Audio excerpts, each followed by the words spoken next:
You will hear a conversation between two students, Lynn and Robin, who are discussing an assignment. First, you have some time to look at questions 1 to 5.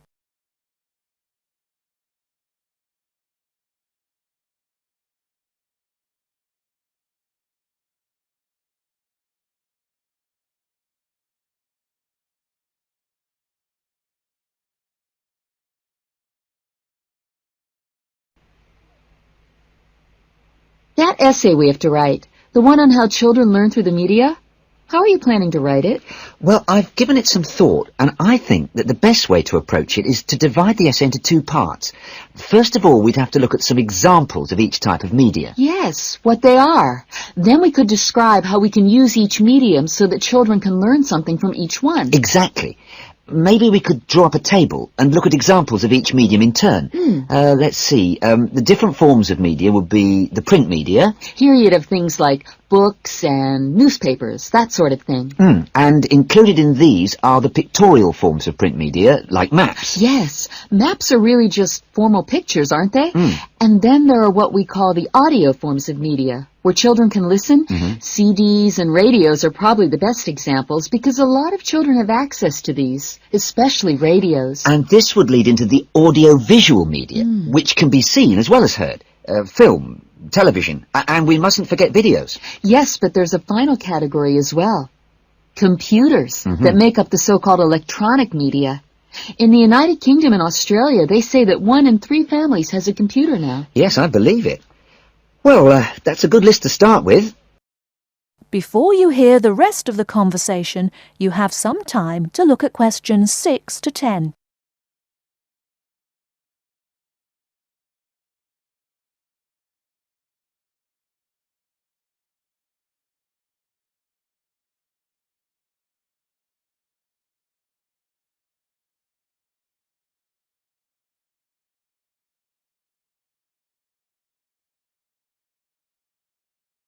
Now listen and answer questions 6 to 10.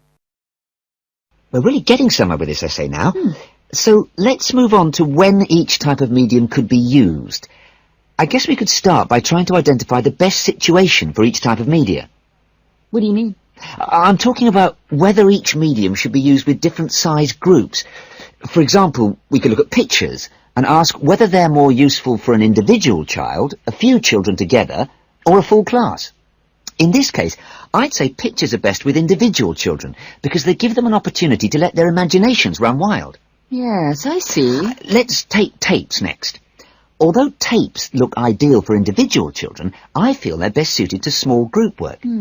This way, children don't feel isolated because they can get help from their friends. Computers are the same.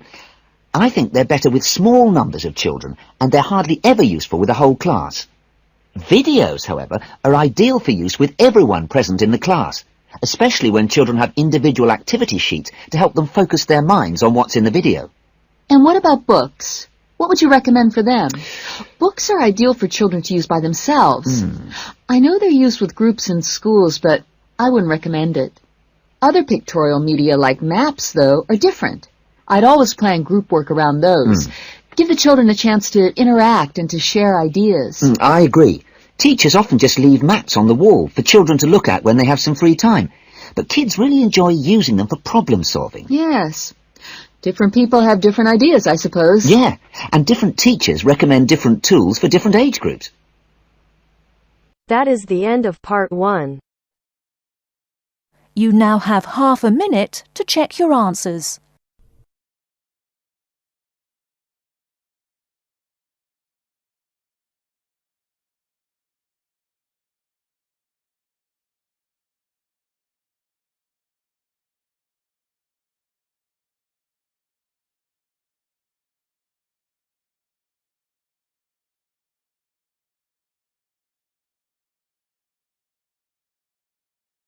Now turns to part 2. 2. You're going to hear a presentation about the Student Union given during University Orientation Week. First, you have some time to look at questions 11 to 15.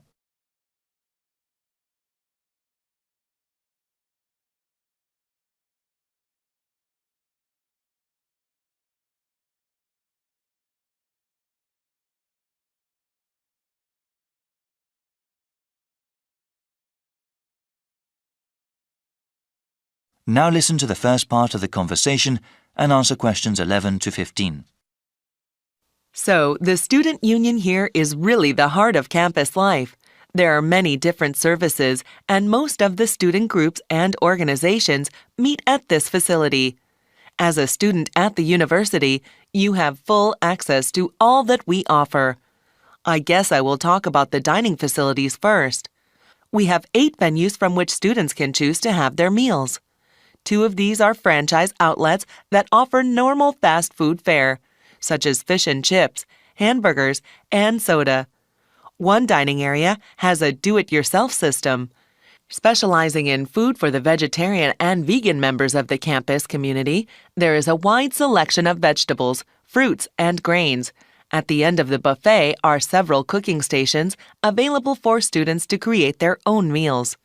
The student union has a wide variety of entertainment options as well. Those over the minimum age can drink at one of the 3 bars.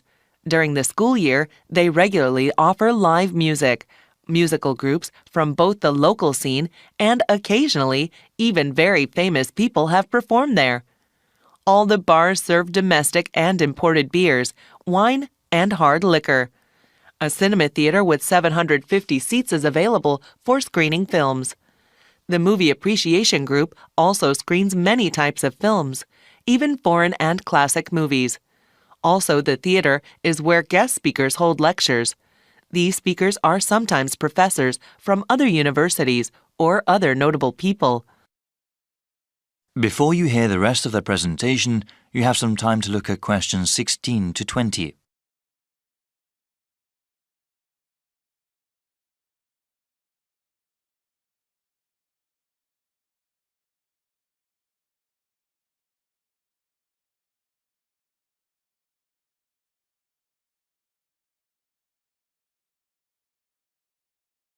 Now listen and answer questions 16 to 20. Now I want to explain how to go about reserving a space in the student union for your event. We have several different types of rooms, ranging from small gathering areas to large lecture halls. Students can also show a movie or documentary at the cinema theater. Any student organization that wants to hold an event or meeting must submit a form available at the information desk in the main hall. On this form, you must provide a name, their contact information, a short description of the event, the type of room required, and the time and date you need it. Any organization sponsoring the event or meeting must also be listed, along with the budget. This budget has to include items bought for the event and any people who are hired. There is also a section for any sort of multimedia resources you need. Write down anything you might need, such as speakers, projectors, screens, microphones, podiums, or even computers. We will contact the Media Resources Center to make sure all the necessary equipment is there at the right time. We are always looking for ways to improve the student union. If there is any part of the building that needs service, please inform the person at the information desk. There is also a suggestion box at the desk where you can fill out a card and give us more ideas for improvements. We have about 1,500 people working here for the community, and we're open to anything that can make your university life more enjoyable and productive. That is the end of part 2.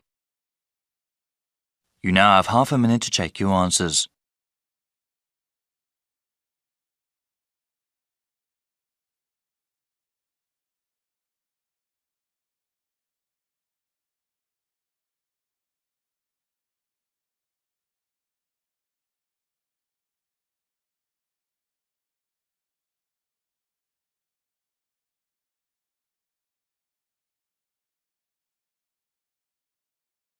Now turns to part 3. You will hear a lecturer discussing public parks. First, you have some time to look at questions 21 to 24.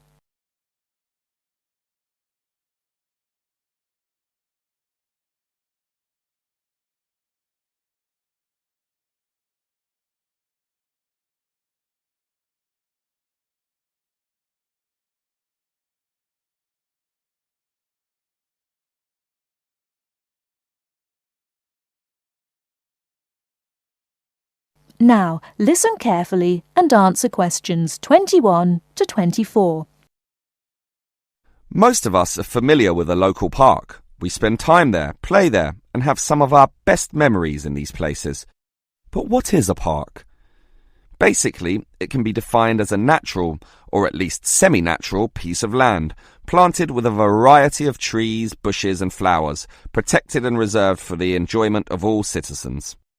There are usually regulations about the sorts of behaviour that can take place within, and sometimes there are facilities such as children's playgrounds or fields for ball games and other sorts of activities. For this reason, if there is grass, it is kept short, and this also discourages the breeding of insect pests. A well-maintained park actually needs a lot of people to look after it, and more so if the park showcases special plants, flowers or trees, in which case it is called a botanic garden. In complete contrast, if the park is big and remote enough, it is sometimes designated as a wilderness park, to be left completely alone and untouched, protected from all development in order to allow wild species, both plant and animal, to live undisturbed.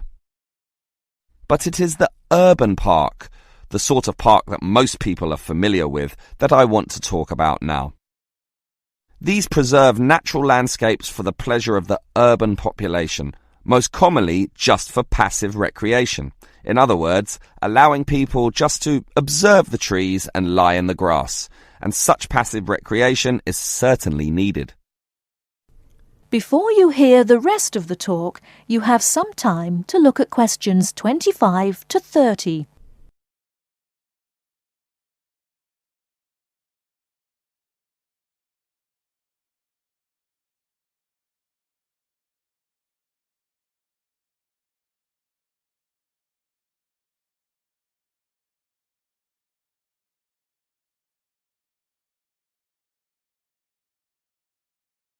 Now listen and answer questions 25 to 30. Before you hear the rest of the lecture, you have some time to look at questions 35 to 40. Now listen and answer questions 35 to 40. Continuing on the subject of parks, it might surprise you to know that once there were none. 1,000 years ago, there was no need, since there were already extensive open spaces, forests and wilderness surrounding most cities and towns, for example in Europe. These dark, dank forests were large and even dangerous, full of wild animals and with the potentially fatal result of getting lost. Hence, fairy tales evolved about witches living in these areas and the wolves and bears which could threaten young children. However, with the rapidly increasing human population, the original wilderness and natural open spaces were intruded upon. Forests were cut down as population spread, and with them urban pollution and further deforestation. But it was only with the advent of the Industrial Revolution that people realized natural areas needed to be preserved to give the populace access to the sort of nature that was fast disappearing due to the uncontrolled development and demand for resources. The first park expressly designed for that purpose is usually considered to be Prince's Park in Liverpool. This was in 1841 on land donated to the public by a rich iron merchant.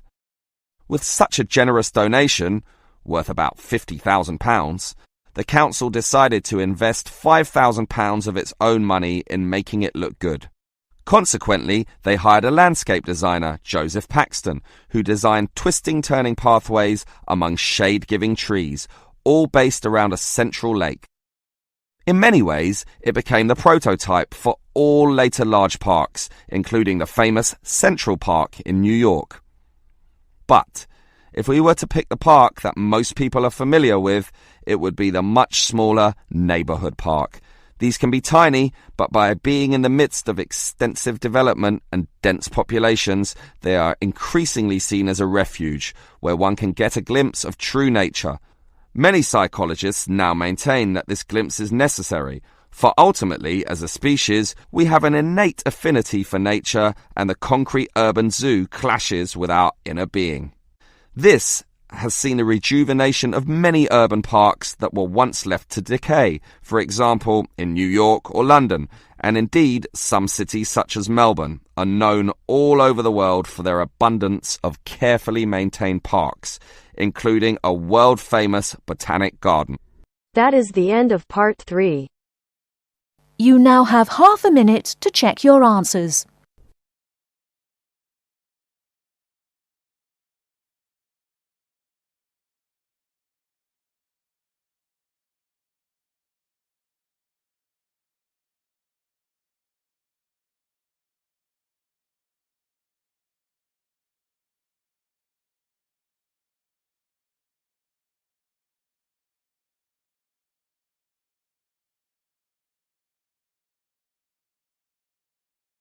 Now turns to part 4. You will hear a lecturer discussing the history of people's beliefs regarding whether the Sun or the Earth is at the centre of the solar system. First, you have some time to look at questions 31 to 33. Now listen carefully and answer questions 31 to 33. In the night sky, the stars appear to revolve around the Earth, rising in the east and disappearing in the west. The Earth itself seems solid, fixed and stable, and such common sense perception suggests that the Earth is the centre of the universe. This is known as geocentrism, with geo meaning Earth, and all pre-modern civilizations drew this conclusion. We now know, of course, that the Earth revolves around the Sun, and this is called heliocentrism, with helio meaning sun. But historically, it took quite a while for this to be deduced. As early as the 3rd century BC, an ancient Greek astronomer, Aristarchus of Samos, proposed heliocentrism, but received little support from his peers. Similarly, throughout subsequent history, isolated individuals proposed this new idea, but again, no one was listening. Geocentrism just seemed too logical to refute. Geocentrism also fitted the views of the established Christian Church, who could quote biblical passages such as, "The world also shall be stable, that it be not moved." Those who dared disagree were subject to accusations of heresy, often with dire punishments to follow. The trouble was, as the night sky was observed more closely, that simple revolution of the stars proved not so simple at all. In relation to the other stars, some steadily wandered in given directions, then sometimes reversed for months, and disappeared altogether. They were called planets, meaning wanderers. In addition, the position of the Sun and Moon altered slightly over the year, and comets, those mysterious glowing spots, would come and go. In order to predict the motion of the planets and accurately serve the primary purpose of navigation for sailing ships, increasingly elaborate mathematical models were needed, a sure sign that something was not quite right. Before you hear the rest of the lecture, you have some time to look at questions 34 to 40.